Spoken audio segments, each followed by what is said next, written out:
show. Ryan, how you doing today?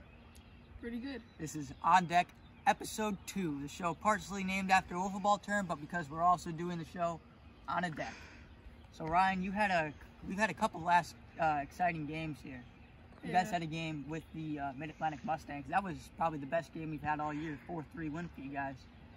Talk about the game. Were you happy with it? Yeah, I was pretty happy with it. Sean had really good pitching up until like the last one. Jack hits a bomb, and then luckily I clutched up and made it score. It was a very exciting game. You know, you guys got up early, and the Mustangs just couldn't hit off Sean.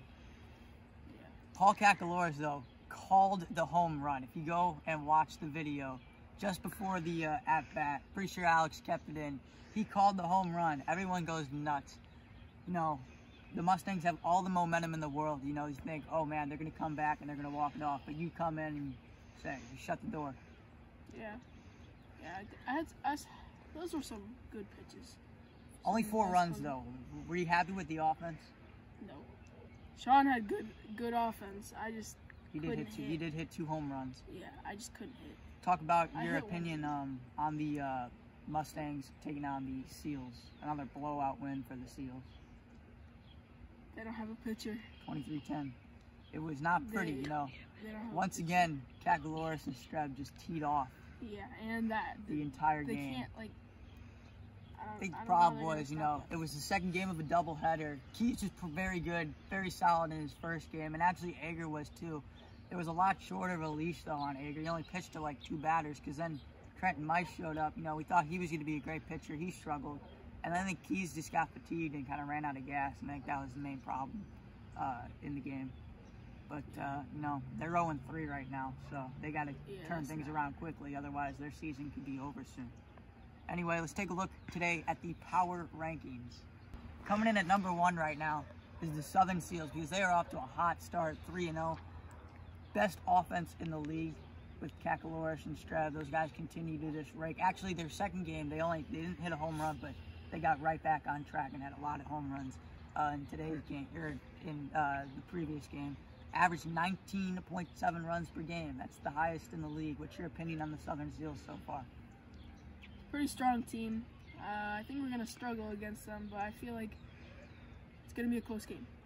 Coming in at number 2 is your team, the Phenoms. You guys got out to a slow start with 0-1, but you won 2 straight. Yeah. Pitching is by far probably the best in the league right now, without a doubt. A lot of depth there with you and Sean. Yeah, I practiced a lot. I feel like one of the, I would say this with confidence, I'm probably one of the best pitchers in the league. Wow. You know, we went from having a horrible first game to being one of the best pitchers in the league. Incredible stuff there. Third is my team, the Sabres. You know, we got out to the 1-0 start, and offensively, only 1 run last game. Sean and you shut us down. We only have 1 hit. But some good pitching. Yeah, great pitching.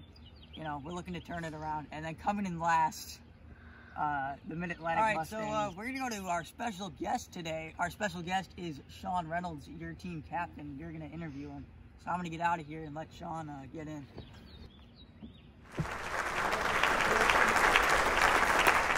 All right, change plans. I'm going to be doing the interview today with captain of the Pacific Phenoms, Sean Reynolds. Sean, you're 2-1 so far.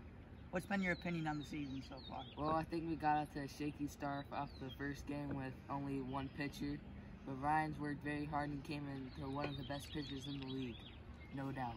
Talking about Ryan, how have you seen him grow in the past, 2 weeks or so since that rough first outing? He's transformed himself into one of the best pitchers in the league. Talk about what you've seen in his improvement and how hard he's been working. He's been working every day, and I think it's paid off, and we'll be World Series bound soon. So what's your outlook for the rest of the season? What are you looking for? Well, we got a new player, Luke Villalobos. I think he's going to come in handy down the stretch. And subbing for Ethan, him will rotate a little bit. I think we are the best team in the league. So you guys are the first team to go with 4, but you're only going to play 3, obviously. So you're planning to rotate Ethan and Luke around? Yes, sir. 2 of the younger kids in the league. Actually, they are the youngest kids in the league. So with a team like yours, you've been so good. How have you been so good with these young kids? Well, I think I've played a big role, leader of the team, pitching very good, and hitting wise very good, and I think they just feed off that and they get momentum, and they play decent. What have you seen from Ethan so far, your little brother that you've liked this season? Well, I picked him a little high, which everybody thought that was surprising, but I knew he was gonna show up to the games. Doesn't like working on his game, but when it comes to game time, I think he's full locked in. You know, back in the draft, people thought you were crazy. You picked Ethan first as your first pick, and then Ryan went as the 5th pick, and everybody was like, what? Ryan has no baseball experience. I think that 5th pick has paid off now, would you say so? Yes. What are you looking for in Luke Villalobos? You know, a kid that doesn't really play a lot of football. He's kind of like Ryan, no baseball experience, but do you think he can come in and play a big part in this team? Yeah, I think he can come in, hit. We need him to hit a little bit, get some base hits, contact hit, and I think we'll be pretty good. Good pickup. What do you want to improve on as a team over the course of the rest of the season? I think if we get a 3rd pitcher, we'll be best team in the league, no doubt. Unstoppable. No team has 3 pitchers. No team. I don't think no team has 2 pitchers either besides us, honestly. I think we're the best pitching team in the league, no doubt. All right, thanks for your time. Thank you, sir. No, just go. Ryan, it's good to have you back. It's time for our top 3 players in the league. Give us your top 3 so far. I would say at number 1, Sean Reynolds. He's a good hitter, phenomenal pitcher, and he's good overall. Number 2, I would say, it's close. Probably Paul at number 2. He's a solid player. He can hit. He's not really a pitcher, but I think his fielding and his hitting. He had some really good plays in the outfield. Mm-hmm. Honestly, for my number 3.